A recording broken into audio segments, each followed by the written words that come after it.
Welcome to the Word Weaver podcast, a literary place in cyberspace where I share tangible tips, tricks, and words of wisdom to help you achieve your dream of writing a book.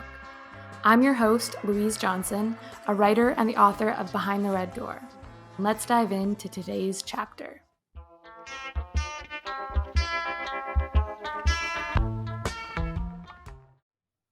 Hello, and welcome back to the Word Weaver podcast. On today's episode, I'm going to be talking all about premise. What is a premise? How do you write a premise? And basically, it's something I've been thinking a lot about lately. It's an exercise I revisit every time I have a new book idea, because writing a strong premise is the first step to writing a book. The second step is structuring. That's when you can create your outline, your plot points, your scenes. But before you can outline, you really need to understand your premise, a premise. So the premise is your book's central idea or theme, and it's what will drive your plot. When I'm sitting down to write out my premise and really understand what my book is about, I always revisit this exercise, and it's super simple. You just have to remember that a premise needs to contain 3 things in a single sentence.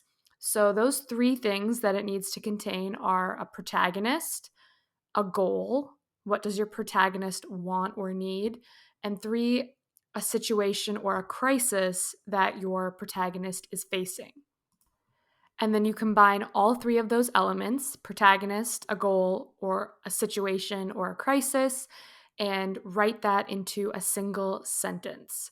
So a really great example, let's use The Wizard of Oz. This is the premise for The Wizard of Oz. A young girl is swept away to a magical land by a tornado and must embark on a quest to see the wizard who can help her return home. That single sentence premise includes a protagonist, a young girl. This is Dorothy, we all know her, but in your premise, you don't have to name them by name. You can just include a single descriptor with an adjective, a young girl, an alcoholic ex-superhero, whatever you want.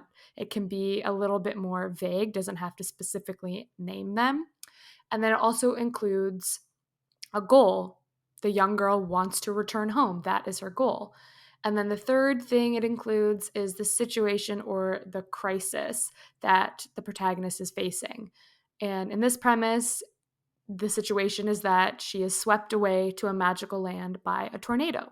I really think that one of the biggest hurdles that writers face when they think it's writer's block or they don't know how to write the next scene or the next chapter is because they haven't fully developed the book's premise. They don't actually know what the motivations are, what the situations are, and it sounds so simple, and it's a really easy thing to bypass or try to do later, but I find writing out my book's premise in a single sentence and then having that on a sticky note on my laptop or on my bulletin board beside my computer, it just keeps the story and the motivations and the goals and the conflicts really present for me, and I always kind of know where I'm going. Your premise will also become the foundation for your elevator pitch.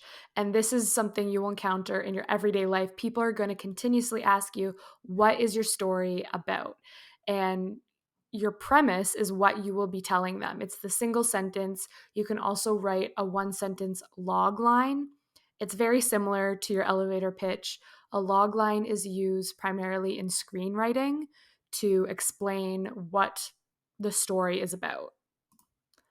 So when you're writing your premise or a log line or your elevator pitch, whatever you want to call it, you don't want to include any spoilers. You don't want to reveal how the book ends. You want to hint and tease at the conflict, but you don't want to give anything away. You also want to keep it really simple, sweet and short. Minor details about your narrative don't matter here. Keep the focus on the main plot to write a really strong log line. And like I mentioned, always start with your protagonist. People care about people. So they want to know who or what is leading the action of your story. And then quickly, after you introduce the protagonist, present their main goal. What drives your story will drive your log line. So explain, what do they want? What do they fear? What do they need to achieve? And then right after that, describe the antagonistic force, the situation or the crisis that is going to challenge your protagonist from achieving the main goal. If you're able to, it would be great to include some conflict or the stakes, or if you have a ticking time bomb, include that in your log line because it will add a sense of urgency and make people go, I really need to find out what happens. As you are fleshing out and writing your premise, if you're kind of getting stuck, just grab a pen and paper and write out the answers to these questions. What is your story about? Why do I want to tell this story? Who is involved? What do they desire? And if you aren't sure what the conflict is, create something in direct opposition to that desire. And then I have sentence formulas, tricks that I always revert back to when I'm trying to come up with my premise, and I find it really helpful. Hopefully, I can explain it verbally. Usually, it's a lot easier to show you visually, but this is a podcast, so I can't show you exactly. But basically, once you've kind of jotted down, brainstormed all of these ideas for your premise, you should be able to complete this sentence. Character must do something to story goal or else. But basically, in brackets, I'm going to say brackets. And then in those brackets, this is where you include your personal character name, their goal, and the reasons. So, brackets, a character must, in brackets, do something to, in brackets, achieve a story goal, or else, in brackets, include the reason why your readers should care. So I'm going to say that one more time, and just remember that anything that I say is in brackets. You should be filling in that blank with your own personal story elements. So I'll say it again, and then I'll give you an example, and I hope it's not more confusing than it needs to be. It's just a really simple sentence, and you're basically just filling in the blanks. So brackets, your character's name, must, in brackets, do something to, in brackets, achieve a story goal, or else, in brackets, and include the reason why the audience should care, what is going to happen if they don't achieve that story goal. So I'm actually going to share my premise and my logline filling in this sentence that I always use for my second book, and it is: Millie must figure out who really murdered Mr. Chilton to prove her innocence, or else she will hang to death in the gallows for a crime she never committed. So within that example, I include the character, Millie, and she must do something. What is she going to do? She's going to figure out who really murdered Mr. Chilton to what? What is the story goal? Prove her innocence. Or else, why should the readers care? What is at stake here?